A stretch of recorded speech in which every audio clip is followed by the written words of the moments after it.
Hi, and welcome to Mina's Bookshelf Mystical Den. Today I'm going to do something that I've never done before on this very young channel, and it's a video response to another YouTuber. This will be a VR to Candy, Soul, and Soil, and the topic of the VR is my 10 top curiosity decks. By curiosity decks, um, we mean something that is absolutely odd and unusual and different from what we normally collect. Now, I have a very extensive collection, and the majority of my decks are mass market. They are very accessible, very common. But I do have a collection of mainly indie decks that will easily fall in the category Candy talks about. And the inspiration for this VR is the Cabinet of Curiosities. So, what better way to understand what a curiosity deck is? If not talking about cabinets of curiosity, what are they? They're also known as wonder rooms, were small collections of extraordinary objects, which, like today museums, attempted to categorize and tell stories about the wonders and oddities of the natural world. They usually contain miniature treasures, natural objects that were rare, unusual, odd, curious, peculiar, different, and unique. So the decks that I'm going to feature in this video are unique and unusual and odd and peculiar. Based on what I normally collect. A cabinet of curiosities stored and exhibited a wide variety of objects and artifacts with a particular leaning towards the rare, the eclectic, and the esoteric. And they were used for collecting items of this kind, and they date back to the Italian Renaissance. Now, I don't have a lot of esoteric decks, but I have some pretty interesting things to showcase today. I would start with the Antique Anatomy Tarot by Claire Goodchild. I have two editions of this deck, and the main difference is that this deck, that was originally an indie deck, was reprinted as a mass market, which is what I have. But it was printed on two different cardstocks. The first one was very thin, and I repurchased it with the new cardstock. But I have to say, the copy that I tend to use the most, that I like the most, is the old one, the one with a very thin cardstock. The artwork is beautiful. There's a collage of vintage pictures, objects that you would normally find in a medical cabinet, like potions, rods, and I love the combination of black and white anatomy pictures and the spot of colors with all those beautiful flowers. This is a pip deck in the sense that the suits are partially illustrated, but I have to say works pretty well, and I think it's not a major challenger for a new reader to use this deck. So this was the Antique Anatomy Tarot at number 1 in my collection of my top 10 curiosity decks. The second one I would like to talk about is the 5 Centa Row. This is an indie deck by Madame Clara Sees All, and it's been out for probably a couple of years. And what is very peculiar about this deck is that it's inspired to some vintage photographs with a very strong steampunk feel. And what I love about these cards is also the fact that there are keywords for the upright and reverse meaning. I love the color. I really love this deck. It's quite a unique thing in my collection. So this is my number 2.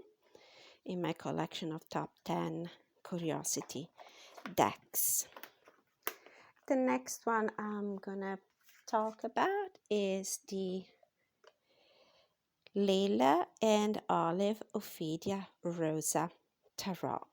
Another indie deck. The reason why I included this deck in this VR is that I find the botanical image to be quite odd, different from my usual taste, and I love the parchment look of the cardstock that lends the deck to a very nice vintage feel to the deck. My only complaint about this deck is that it's impossible for somebody who doesn't have a deep knowledge of botanica to identify some of the plants and the mushrooms that the creator included in the artwork. But look at this one, how beautiful. Okay, so this was the Ophidia Rosa Tarot by Laila and Olive. The next one, okay, if there is a curiosity deck, this must be the one, the Carnival at the End of the World from the Book of Fate. This is such an unusual deck. The artwork is surrealistic and it's unique, absolutely unique in my collection, and I love it. Although it's not a deck that I use often, it's just something I would never part with, I think, not for right now, and I love it. I love it. It's so different and odd, absolutely odd. There are some strange character dressed in some very strange costume, and I love the fact that it's printed on this beautiful linen finish cardstock. Look at this one. The artwork is pretty surrealistic. A man with two heads. This is something you would probably see in a museum cabinet of curiosity from the 1800s, the early 1900s, when those cabinets were so common and so in vogue. So this was the Carnival at the End of the World. Now this edition, I think it's the first edition, is not available anymore. There's a second edition that has a different backing. I don't believe that they changed anything meaningful in the artwork. And that was number 4. Another one that is absolutely macabre and different is the Madame Lydia Wilhelmina Tarot, Monsters, the Macabre, and Autumn Scenes. This is the box, but it's absolutely inadequate for the deck, so I keep the deck in a reading cloth. Let's take a look.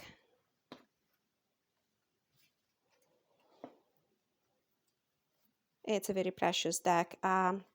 This is an out-of-print deck. The creator, who unfortunately has some serious health issues at the moment, hasn't been printing this for a while. I don't know if it will ever come back. So I apologize if I'm showing decks that are not available. I know that it's available on the secondhand market, sometimes for astronomical prices, but it's so beautiful. I couldn't keep it all to myself. This is not a deck that I would probably pull out during the summer in my deck rotation for this season because of the wintry and autumnal vibes. Autumnal, pardon my accent. And absolutely odd and beautiful. I love these very muted tones. The coloration of the deck is a theme in itself.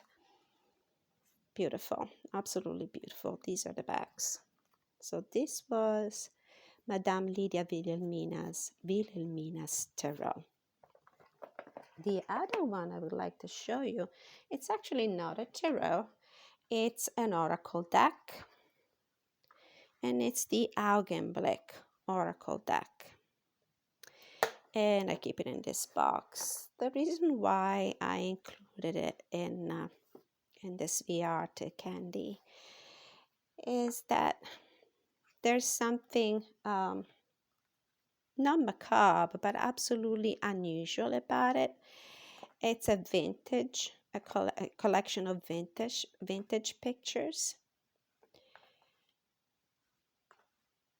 Absolutely something different from what I normally go after in tarot. But how beautiful. And it's such a great reader.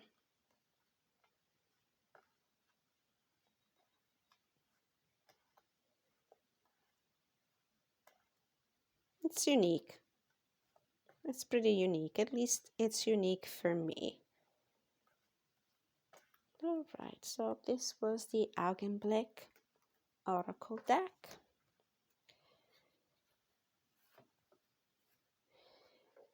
We have a few more, and then I think if we have time, I have a couple of honorable mentions that I would like to share with you. The next one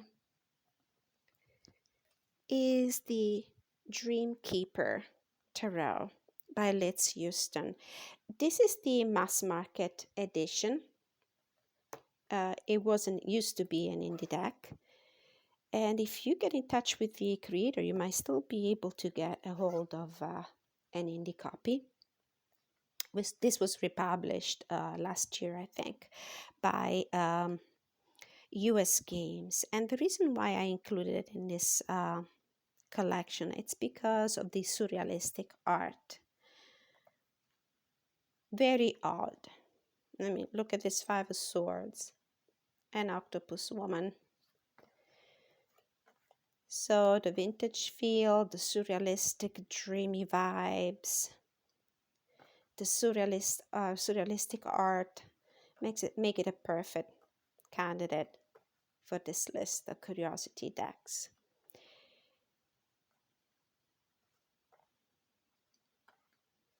Lovely, lovely, lovely deck.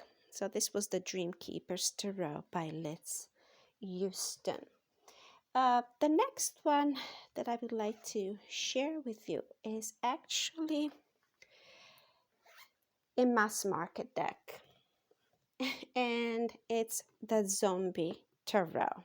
I mean, I'm not into zombies, horror movies. I used to be when I was very young, not anymore. It's been a while. However, when I was looking for decks for the Halloween season, this one popped in my suggestion on Amazon, and look how unique the box is. Zombie Tarot Prediction Protection.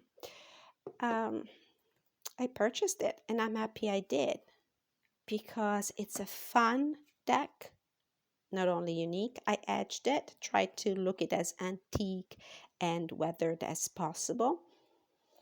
And it's a zombies apocalypse themed deck. Couldn't get more macabre than this one, but I found it also fun. There's a sense of humor behind each of these, the connections that the creator made with the artwork and the meanings of a traditional RWS, because it follows the RWS as a system. And the sense of humor transpires also from the guidebook. The way it's styled, the interpretations. For example, for a cup, boredom, dissatisfaction, weariness. Sure, being a zombie seems exciting. Who doesn't enjoy sending crowds of people fleeing and screaming in terror? Yet there are moments when you're likely to experience boredom, melancholy, and ennui. When that happens, look for opportunities to rejuvenate yourself. A little fresh blood may be just the thing to get you chasing after kids on the playground again. So this is a very fun deck, and I use it also in during the summer, the spring. It's not necessarily a seasonal deck for me. Look at these incredibly creepy backs. Tell me if this is not a curiosity deck. So this was the Zombie Tarot, and it's a mass-produced deck. I cannot recollect who the publisher is. I'll probably include it in the description of the video at the end. Okay. The next one, we're going back to, mass market produced decks, and this is the Apparition Tarot deck, a Spirit Speak deck. It's a unique deck for me. I didn't think that I would ever be interested in this kind of primitive art style, very minimalist, but I did. I think the first thing I fell in love with was the backing of the card, but it's RWS inspired deck with some very unique artwork. The artwork really made it for me. It's funny how sometimes we are attracted to things that are completely out of our league, because I consider this art style and tarot too different, too minimalist for my taste, and yet I love the deck. I love having this unique piece in my collection, and it's a great reader. It's a very good reader. Massive deck. The size of the cards is almost like an oracle deck, more than a tarot deck, but it gives you a nice feeling, the weight in your hands, the shape, the colors. Love the coloration. So this was the Apparition Tarot by Spirit Speak. The other one I would like to talk about is the Tarot Noir by Justin Turnell and Matthew Acquerier.